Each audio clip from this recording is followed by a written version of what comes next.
chamado Deus, que era o Minotauro. Aqui na ilha da Sicília, houve o registro de uma das primeiras máquinas mortais da história, o touro de bronze. O conceito do touro de bronze é simples, mas a execução é absolutamente diabólica. Esse dispositivo mortal também é um instrumento musical. O interessante é que ele corresponde a um certo tipo de fascinação que as pessoas têm pela tecnologia ao fazer um objeto inanimado parecer animado. Para os antigos gregos, os touros simbolizavam o poder absoluto. É por isso que os touros, como o Minotauro, são tão predominantes na mitologia. Os primeiros gregos acreditavam num deus com cabeça de touro chamado Moloch, que exigia sacrifício humano. O touro de bronze podia ser um tributo ao antídoto ao touro e ao sacrifício humano. Eis como funciona. Há uma porta articulada no dorso do touro. Dentro há uma câmara oca onde as vítimas são trancadas. As chamas de uma fogueira ardem sob a barriga do touro. Instintivamente, quando estamos presos num local escuro de onde nós não podemos sair, ocorre o pânico e há uma reação aguda de estresse, taquicardia, o coração dispara, a respiração também acaba ficando mais acelerada, ou seja, nós entramos em pânico, principalmente quando o touro começa a esquentar. Basicamente, o touro de bronze é um forno construído para assar humanos, mas o artefato se torna mais perverso. Dentro da cabeça, há um sistema de tubos que converte os gritos em alta frequência da vítima no bramido de baixa frequência de um touro furioso. Aonde eram sacrificados seres humanos ao Minotauro, virgens eram sacrificadas a este ser. E este ser entrou dentro da Bíblia com o nome de Deus. E até hoje, as pessoas se encurvam diante do nome Deus, que é um nome altamente ligado a este ser híbridos, frutos dos Refaíns. Estes seres, prezados ouvintes, então eles criaram, através de um sistema político chamado de maçonaria, Illuminati. E estes seres que foram preestabelecidos lá dentro da Babilônia. Desde então, o primeiro grão-mestre maçônico, Nimrod. Tudo do eterno era uma constante tentativa de imitar o Todo-Poderoso. Quero que vocês saibam, prezados telespectadores, nasce o controle da humanidade. Eles então criam um sistema pelo qual a humanidade não soubesse a verdade. Eles escondem o jogo do controle. Nasce a religião, a morte de Tamuz na sexta-feira, na Páscoa, as 6 festas de Tamuz, criada pela sua própria mãe. Exatamente a figura da trindade pagã era muito forte na cabeça dos egípcios. E a adoração desta trindade era algo tão terrível que se alguém dissesse que o seu Deus não eram 3 pessoas, eram mortas.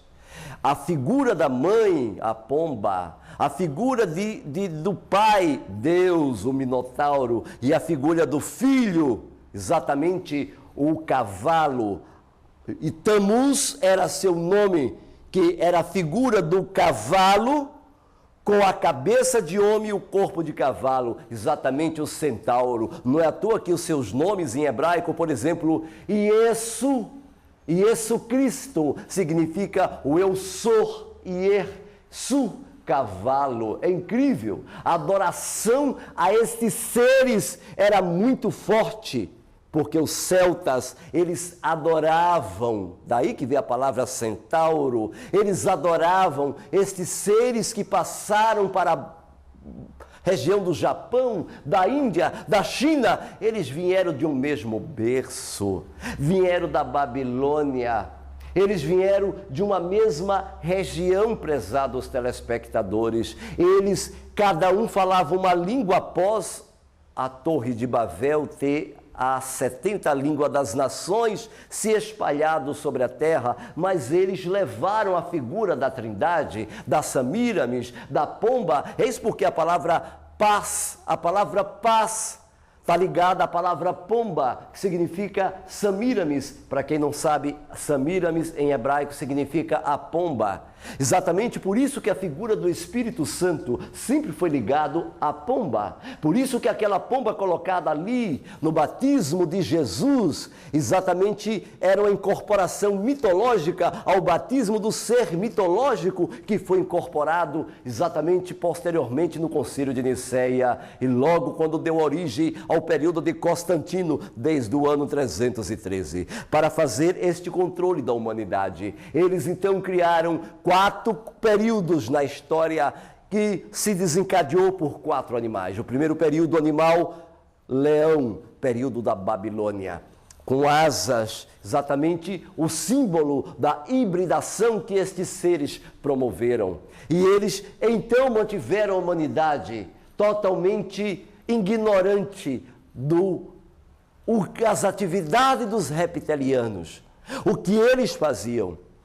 Aqueles que não sabem, eles têm naves espaciais, discos voadores.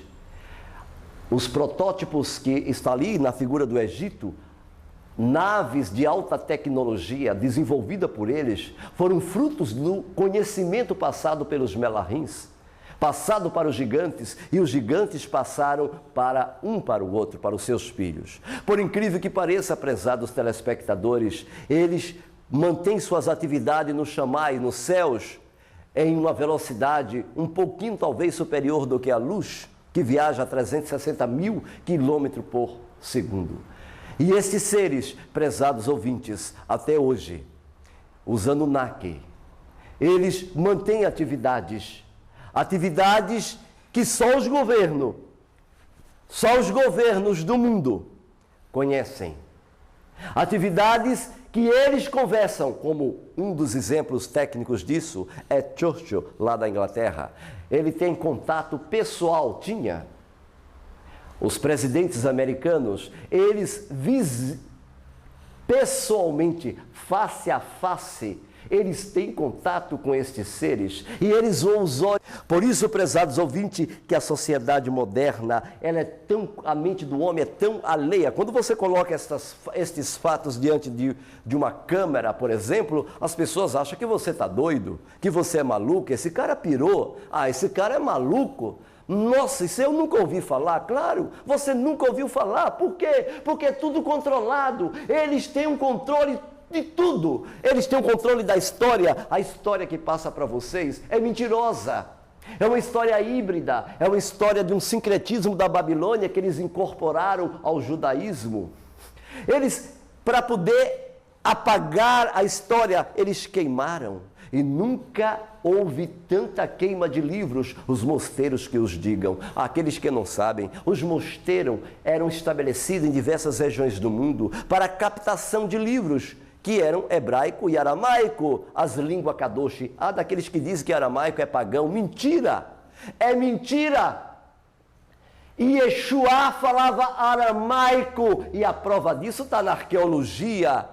Exatamente, prezados telespectadores, estas línguas eram perseguidas. A história conta, quando Diocleciano, em 303 a 313, ele fazia campanhas para queimar hebraico e aramaico. Tudo que era hebraico e aramaico eles queimavam. E esta campanha continuou até o ano os dias atuais. Eles procuram incentar todo o conhecimento histórico, procuram fazer documentos históricos para poder validar ideias dos quais embalam o homem em um berço esplêndido de mentiras.